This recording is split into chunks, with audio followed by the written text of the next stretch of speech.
분향단 너머에 휘장이 있습니다. 휘장 건너편이 지성소입니다. 이 휘장이 성소와 지성소를 구분하는데 이 휘장이 뭘 의미하는지는 아시죠? 휘장은 그리스도의 몸을 뜻합니다. 본래 지성소는 앞에서 얘기했듯이 아무나 못 들어가고 대제사장만 1년에 한 번 들어갑니다. 만약 다른 사람이 들어가면 죽습니다. 구약시대에는 사람이 하나님을 보면 죽는다고 알려져 있었어요. 이유가 왜일까요? 예를 들어 군사지역에 가면 이런 게 있어요. 접근하면 발포함. 이게 왜 있습니까?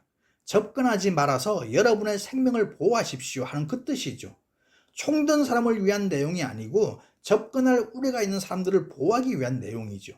그러니까 사람이 하느님 보면 죽는다. 이것도 같은 뜻인 거예요. 죄인이 거룩하신 하느님을 보면 안 되니까 죄 씻은 다음에 하느님 만나라. 이 메시지가 하느님 만나면 죽는다는 거예요. 그런데 예수님께서 십자가에 돌아가실 적에 이 휘장이 위에서 아래로 찢어졌죠. 그 이전까지는 아무나 지성소에 못 들어갔어요. 그런데 휘장이 찢어졌으니까 그 다음부터는 누구나 들어갈 수 있는 거죠. 죄인이 죄 있는 채로 하느님 만날 수 있게 되었어요. 이게 복음입니다. 그러므로 우리는 긍휼하심을 받고 때를 따라 돕는 은혜를 얻기 위하여 은혜의 보좌 앞에 담대히 나아갈 것이니라. 담대히 나아간다. 다른 말로 뻔뻔하게 나아간다. 얼굴에 철판 깔고 나아간다는 거죠. 여러분, 죄를 지었으면 뻔뻔해야 돼요. 그런데 이게 안 되는 거죠. 제가 중고등부 사역할 때 보면 애들이 전부 똑같이 안 나올 때가 있어요. 한두 주도 아니고 세 주를 빼먹었어요. 그래서 자기네끼리 한 동네 사는 애들이라 주일 예배 마치고 신방을 갔어요. 준비해간 선물 주면서 야, 너 왜 안 나와? 그러면 미안해서 못 가겠어요. 미안하면 뛰어와야죠. 미안해서 못 간대요. 어떤 사람이 자기 전에 항상 기도하는 습관이 있어요. 매일 기도하고 자요. 그런데 하루는 회사에서 회식하느라고 어쩌다 맥주 한잔 했어요. 그럼 그날은 기도 안 합니까? 아니죠. 평소에 3분 기도했으면 그날은 5분 해야죠. 그런 날은 평소보다 기도를 더 해야 하는데 미안하다고 안 해요. 여러분, 예수님께서 왜 돌아가셨습니까? 죄인이 죄인인 채로 하나님 만나게 하려고 돌아가셨는데 우리는 죄가 있으면 도리어 숨어버리죠. 이건 예수님의 사역을 무시하는 거예요. 하나님이 어떤 분인가 하면 죄인을 위해서 아들을 죽이셨어요. 이게 어떻게 논리적으로 말이 됩니까? 이 세상에서 누구한테나 제일 중요한 건 자기 자신이죠. 자기가 남을 위해 죽는다는 건 말이 안 되는 거예요. 혹시 다른 사람을 위해서 죽는 경우가 있다면 가정에서 자기 자식을 위해서 죽을 수는 있을 거예요. 자식 말고는 안 돼요. 그럼 누굴 위해서 자식을 줄 수 있을까요? 이건 세상에서는 있을 수 없는 거예요. 자기보다 더 귀한 게 자식인데 그 자식을 남을 위해 죽여요. 이런 말도 안 되는 일을 하나님이 하셨어요. 그게 우리 기독교의 기초입니다. 이단하고의 토론은 백해무익한 거니까 여러분은 하지 마시고 어쩌다 그 이단들 얘기 들어보면 상당히 일리가 있어요. 설득력 있어요.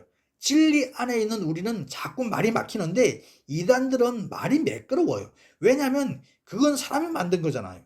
사람이 만들었으니까 사람들 듣기에 더 일리 있게 들리겠죠. 우리가 믿는 이 진리는요, 하나님 만드신 거죠. 그러니 당연히 말로 다 설명이 안 되는 거예요. 이단하고 혹시 말싸움하다가 나는 자꾸 말이 막히고 이단은 말이 매끄러우면 아, 내가 맞는구나 하고 그냥 가면 돼요. 어릴 때 애들이 밖에 나가 놀다가 남의 집 유리창 깨면 누가 물어줍니까? 부모가 물어주잖아요. 유리창 깨면 빨리 집에 가서 부모한테 얘기하지 언제 꼬맹이가 알바해서 갚을 겁니까? 혹시 우리한테 하나님 보시기에 부끄러운 모습이 있으면 빨리 와야죠. 하나님이 그거 책임지기 위해서 아들을 죽이신 거예요. 그런데 우리는 늘 숨죠. 하나님 앞에 미안할 거리가 있으면 숨지 말고 주님 앞에 한시바삐 달려나오시는 여러분 되시길 축복합니다. 성소 휘장 너머의 지성소입니다.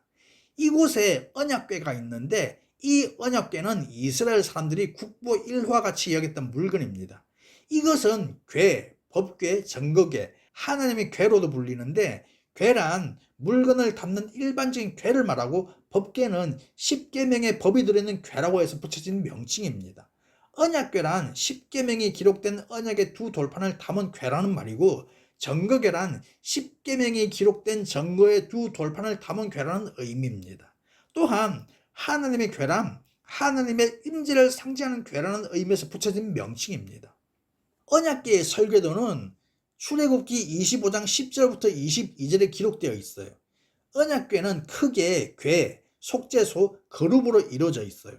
아카시아 나무로 만들어서 사면이 금으로 씌워진 궤는 물건을 담는 부분으로 길이가 2.5규빗이고 넓이와 높이 각각 1.5규빗입니다. 순금판으로 된 이 속죄소는 궤의 뚜껑 부분으로 이 속죄소 위에 대제사장이 피를 뿌렸어요. 그룹은 속죄소 위에 좌우에 있는 천사상으로 눈은 속죄소 주광을 향한 그 상태로 얼굴을 마주 대하고 있어요. 이 지성소에 있었던 언약궤는 하나님과의 만남의 장소였고 이곳에서 하나님은 자신의 뜻을 계시하셨어요. 출애굽기 25장 22절에 보면 거기서 내가 너와 만나고 그런 말씀이 있어요. 하나님께서 우리를 만나기 위해 거기서 기다리고 계신답니다. 우리가 믿는 이 기독교하고 다른 종교하고의 차이는 많습니다. 궁극적인 차이는 구원이 있느냐 없느냐지만 구원이 있는지에 대해서 파생되는 수많은 차이가 있어요. 그 중에 하나가 다른 모든 종교에서는 신이 사람을 찾는 경우가 없어요. 사람들이 가서 신한테 아쉬운 소리를 하죠. 신은 늘 제자리에 있어요. 사람들이 가서 신한테 잘 보여야 합니다. 하나님은 그렇지 않아요. 하나님이 먼저 우리를 찾아오십니다. 아담이 죄를 범했어요. 그 후에 하나님께 용서 구하러 간 게 아니고 오히려 숨었어요. 그런 아담을 하나님이 보기 싫다고 무시했으면 어떻게 됐겠습니까? 아담은 죄를 지었는데 숨고 오히려 하나님이 아담을 찾아가십니다. 아담이 자기가 뭘 했는지 알면 빨리 하나님 찾아가서 무릎 꿇고 빌어야죠. 사람들이 자기들의 그 죄 문제로 고심하다가 하나님께 집단으로 탄원서를 내서 하나님 저희들이 죄 중에 있습니다. 대책 좀 마련해 주십시오 하니까 하나님이 그런 사람들을 위해서 예수님을 보낸 게 아닙니다. 사람들은 자기들이 죄 있는 것도 몰랐어요. 죄 중에 살았어요. 그런 사람들을 위해서 하나님이 먼저 그 아들을 보냈어요. 병자호란 때 인조의 항복 조건이 뭐였을까요? 저도 그 항복 조건 전부는 모르지만 소현세자하고 복림대군을 벌모로 보내는 거였어요. 그런 조건으로 항복을 구했어요. 그때 인조의 마음이 어땠을까요? 자기의 아들을 적국에 내어주고 대신 얻는 평화, 이걸 반길 부모는 없어요. 아마 이때 인조는 할 수만 있으면 자기가 대신 죽고 자기 아들들은 그냥 이 땅에 살기를 원했을 거예요. 그런데 청이 요구한 항복 조건은 그게 아니었어요. 인조는 천상 종묘사직 보존기 위해 내키지는 않지만 찢어지는 가슴을 부여안고 그 아들들을 보낸 거예요.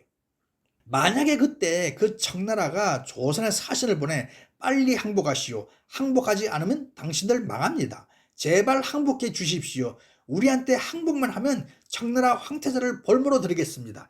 이런 경우가 있습니까? 이건 말이 안 되는 거죠. 이런 말도 안 되는 일을 하나님이 하셨어요. 제발 항복해달라고 손수 그 아들을 보내셨어요. 그런 하나님께서 언약궤 위에서 우리를 기다리십니다. 그러므로 언약궤는 우리와 함께 하시는 하나님의 임재를 상징합니다. 하나님은 지성소 안에 있는 언약궤 위에서 그들과 함께 하셨어요. 그리고 그곳에서 말씀하십니다. 언약궤는 이스라엘 백성들이 하나님의 말씀과 임재를 경험하는 장소였어요. 오늘날 하나님의 성전은 우리의 몸과 마음입니다. 우리 안에 성령님이 내주하시기 때문이죠. 마음은 우리의 영혼과 하나님의 영이 함께하는 자리입니다. 우리는 그분의 말씀을 우리의 마음판에 새기고 그 말씀을 통해 하나님의 음성을 듣습니다. 하나님의 성전인 우리의 마음은 하나님의 임재를 경험하는 장소인 것입니다. 언약궤 안에는 세 가지 물건이 있어요. 십계명 돌판, 만나 항아리, 아론의 쌍난 지팡이. 그 세 가지가 뭘 의미하는가 하니 우리 인간이 얼마나 부패한 존재인지를 의미하고 있어요. 그럼 우리의 죄를 가장 잘 보여주는 그 물건 십계명 돌판은 처음 받아서 지키려고 해보기도 전에 깨졌었죠. 얼마나 인간이 수준 미달이면 시험도 못 보고 떨어집니까?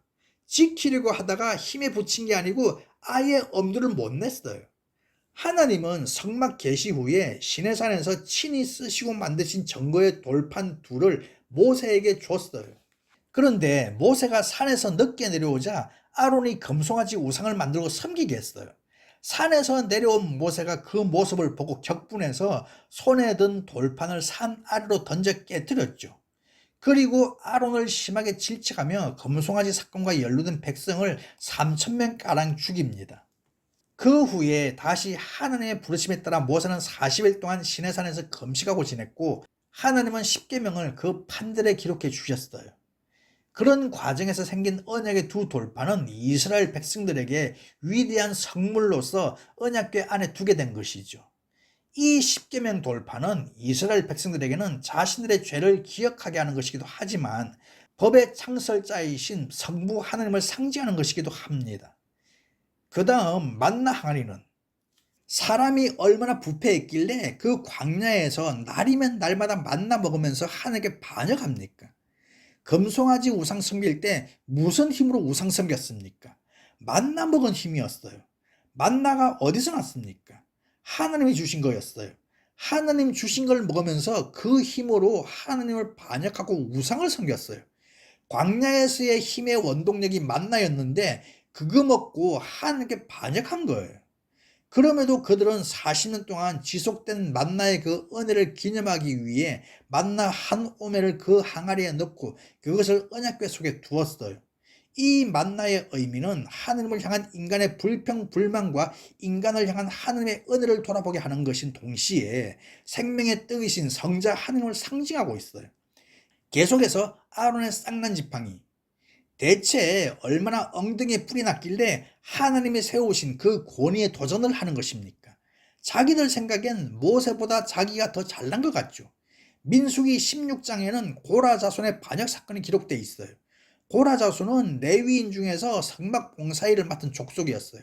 그런데 그들은 그 일만으로는 만족하지 않고 제사장으로도 섬기기를 원했어요. 그래서 러우벤 자손들인 타단과 아비람과 온과 함께 당을 지어 반역을 일으켰어요. 그러자 여호와께로 온 불이 250명을 죽였고 땅이 입을 열어 고라와 다단과 아비람 그리고 그들에 속한 모든 소유물을 삼켜버렸어요. 다음 날 그들은 또 소리쳤어요. 너희가 여호와의 백성 250명을 죽였다. 그 모습을 보고 하나님이 연병으로 백성들을 치셨고 그로 인해 백성들이 다 죽게 될 판이었죠. 그때 모세가 아론에게 향로의 제단에 불을 담고 백성들을 위해 속죄의식을 드리라고 명령하자 아론이 향로를 들고 막 달려가 산자와 죽은 자 사이에 섭니다. 그때 연병이 거쳤지만 그 일로 14,700명이 죽임을 당했어요. 이 일 후에 하나님이 모세에게 이스라엘 12지파 족장의 지팡이를 취해 그들의 이름을 지팡이에 쓰고 전곡의 앞에 두라고 하죠. 그렇게 했더니 이튿날 아론의 지팡이에만 움이 돋고 싹이 나고 꽃이 피고 살구열매가 열리는 기적이 벌어집니다. 그 일을 통해 하나님은 아론의 제사장 직분에 대한 권위를 확실하게 약속해 주셨어요. 그 놀라운 기적을 기억하고 다시는 반역 사건이 없도록 이스라엘 백성들은 그 아론의 쌍난 지팡이를 언약궤 안에 비치하게 되었는데, 이 아론의 쌍난 지팡이는 죽은 것에 생명력을 불어넣으시는 성령 하느님을 상징합니다. 이처럼 언약궤 안의 내용물은 하느님을 믿지 못하는 이스라엘 백성들의 불평과 원망과 반역과 우상 숭배에 대한 상징입니다. 하나님은 그들이 항상 그들의 죄를 깨닫고 하느님 앞에 겸손히 순종하며 살아가기를 바라는 마음으로 그 물건들을 언약궤 안에 놓게 하신 거예요. 자, 이 언약궤 뚜껑으로 속죄소가 있어요. 이 속죄소를 다른 말로 시언자라고 하는데, 나이 드신 분들이 기도할 때 오늘도 저희를 은혜의 보좌 앞에 불러주시고 그렇게 할 때 이 은혜의 보좌가 시언자입니다. 언약궤의 정말 중요한 부분은 속죄소로 알려진 상자의 뚜껑과 관련이 있는데, 이 속죄소라는 용어는 덮다, 달래다, 요구를 들어주다, 씻어주다, 취소하다 혹은 속죄하다를 의미하는 히브리어에서 유래되었어요. 대제사장이 1년에 단 한 번 언약궤가 보관된 지성소에 들어가서 자신의 죄와 이스라엘 백성들의 죄를 속죄받았던 것도 바로 이것과 관련이 있어요. 대제사장은 과거의 지은 죄에 대한 하나님의 진노와 화를 달래기 위해 희생 제물로 바쳐진 짐승의 피를 속죄소에 뿌렸어요. 세상에서 이 속죄가 이루어질 수 있는 유일한 장소가 바로 이곳 속죄소인 곳이죠. 이 언약궤의 뚜껑인 속죄소를 열고 인간의 죄를 상징하는 세 가지의 물건을 언약궤 안에 집어넣고 시연자로 덮어요. 그 위에 제사장이 피를 뿌립니다. 그럼 밖에서 보면 뭐가 보입니까? 밖에서 보면 우리의 부패한 심성을 보여주는 십계명 돌판, 만나 항아리, 아론의 쌍난 지팡이는 안 보이고 피만 보입니다. 피 흘림이 없은즉 사함이 없느니라 그랬어요. 피 흘림이 없으면 사함이 없어요. 반대로 피 흘림이 있으면 사함이 있겠죠. 언약궤 안에 죄를 의미하는 거 다 집어넣고 뚜껑 덮고 피를 부었어요. 밖에서 보면 피만 보입니다. 우리의 죄의 문제는 해결이 된 거예요. 결론적으로 언약궤는 인간의 죄에 대한 하나님의 용서와 은혜를 보여주는 상징입니다. 언약궤 위에 있는 속죄소는 용서의 장소요 은혜의 장소인 것이죠. 하나님의 의와 심판을 상징하는 거룩천사는 대제사장이 드리는 짐승의 피를 보고 그 언약궤 안에 있는 인간의 죄에 대한 심판을 보려 하는데, 이것은 우리의 대제사장이 되시는 예수 그리스도의 피로 인한 인간의 죄에 대한 용서를 상징적으로 보여주는 거예요. 예수 그리스도는 오늘도 임마누엘의 하나님으로 우리와 함께 하십니다. 그분은 우리의 대제사장이 되십니다. 그분 안에 우리의 연약함을 내려놓고 겸손히 나오는 자들에게 그분의 십자가 보혈로 우리의 죄를 사하시고 우리를 의롭다 칭하십니다. 이스라엘 백성들은 언약궤를 앞에 두고 따라갈 때 성리의 삶을 살았어요. 오늘도 언약궤가 상징하는 예수 그리스도를 따라 살 때 우리도 성리의 삶을 살 수 있어요. 이 성막은 고정식이 아니고 이동식인 거 아시죠? 이스라엘이 행진할 때에 항상 성막도 같이 움직였어요. 그럼 이때 그 제사장들, 레위인들은 행진 시작할 때 그 성막을 해체해서 짊어지고 가죠. 어떻게 하는가 하면 해달 가죽에 싼 다음에 그걸 청색 보자기에 또 쌌어요. 그렇게 가다가 중간에 이방인들을 만난다고 한번 생각해 보세요. 이방인들 보기에 그 제사장 레위인이 어떤 사람으로 보일까요? 야, 참 희한한 사람이다. 뭔진 모르겠는데 굉장히 애지중지한다. 그러면서 지나가겠죠. 제사장, 레위인들은요, 너네는 모른다. 이게 얼마나 소중한 건지 너네는 모른다. 가슴 뿌듯한 자부심으로 그들을 마주칠 거예요. 그렇게 다음 주둔지에서 또 성막 세울 겁니다. 그런 마음으로 우리 신앙을 세워야 하는 거예요. 이 성막이 나중에 솔로몬 때에 가면 성전이 되죠. 어떻습니까? 한 단계 업그레이드 된 겁니까? 물론 성막에서 성전으로 규모는 커졌어요. 그런데 규모가 커진 만큼 폐단도 있어요. 그 이전엔 이스라엘이 가는 곳에 성막도 같이 다녔어요. 번제단이 이스라엘이 가는 곳에 항상 같이 다녔어요. 이 말은 무슨 뜻이냐면 예수님의 십자가 대속 사역은 우리 삶의 모든 현장에 늘 필요한 것이라는 거예요. 물두멍도 같이 가죠. 우리는 이 세상 어디에서 뭘 하든지 항상 자신을 성결케 해야 한다는 것입니다. 분향단도 늘 따라다닙니다. 우리의 삶의 자리에서 기도가 적용되지 않는 곳은 없다는 것입니다. 그런데 그런 성막이 없어지고 성전이 들어섰죠. 규모는 훨씬 커졌어요. 그런데 문제는 성전은 늘 제자리에 있어요. 그럼 사람들은 성전 아닌 곳에 있다가 성전으로 와야 되잖아요. 마치 하나님 안 계신 곳에 있다가 하나님 계신 곳으로 오는 격이죠. 이 말을 바꿔보면 사람들 신앙이 교회에서는 좋죠. 신앙 좋은 교인 참 많아요. 생활 좋은 교인은 드뭅니다. 예수는 전부 교회 안에서만 믿어요. 교회 밖에서는 하나님이 우리와 항상 함께 계시는 분이다. 이건 모르고 교회 밖에서 멋대로 살다가 자기가 한번 마음 먹고 교회 와서 하나님께 안부 인사드리고 또 가요. 교회는 하나님께 안부 인사드리러 오는 곳이 아니고 와서 예배 드렸으면 자기가 방금 예배드린 그 하나님을 모시고 같이 또 생활 현장에 가는 거예요. 신앙하고 생활하고 이게 같이 묶여 있어야 신앙생활인 거죠. 성전에 와서 한 번만 하나님 섬기면, 한 번만 제사 드리면 그걸로 되는 게 아니고 자기가 예배한 그 하나님이 자기와 늘 함께 있는 거예요. 이스라엘이 광야 행군할 적에 성막은 항상 이스라엘 12지파 중심으로 있었어요. 진칠 때에도 성막을 기준으로 각 세 지파씩 동서남북에 있었어요. 그 모습 보면 사람들이 어떤 생각할까요? 이스라엘 12지파가 성막을 보호하는 것 같죠. 성막은 가운데 있고 이스라엘은 사방에 있고, 아닙니다. 이스라엘이 성막을 지키는 게 아니고 성막에서 시작한 그 은혜가 이스라엘을 지키는 거예요. 여러분은 여러분의 신앙을 지키십니까? 신앙이 여러분을 지킵니까? 자기가 신앙을 지키는 게 아니죠. 물론 오늘 하루는 자기가 신앙 지키는 것 같죠. 충분히 지난 다음에 한번 뒤돌아보십시오. 자기가 신앙을 지킨 게 아니고 신앙이 자기를 지킨 거예요. 어쩌면 여러분 중에도 교회에서 봉사 좀 오래 하신 분들은 내가 남다를 생각은 없었는데 그나마 이만한 신앙심 갖고 있는 건 그래도 꾸준히 봉사했기 때문이다, 이런 생각하는 분 있을 거예요. 그렇지만 우리가 신앙을 지키는 게 아닙니다. 신앙이 우리를 지키는 거예요. 말씀 정리하겠습니다. 이후로 이 성막을 다시 한번 조용히 묵상하시면서 우리가 신앙생활을 어떻게 하고 있는지 돌아보는 시간 되시길 바랍니다. 신앙은 알면 알수록 신비한 거고 알면 알수록 영광스러운 거예요. 그 영광이 여러분의 삶 가운데 드러나고 빛나기를 주님의 이름으로 축복합니다.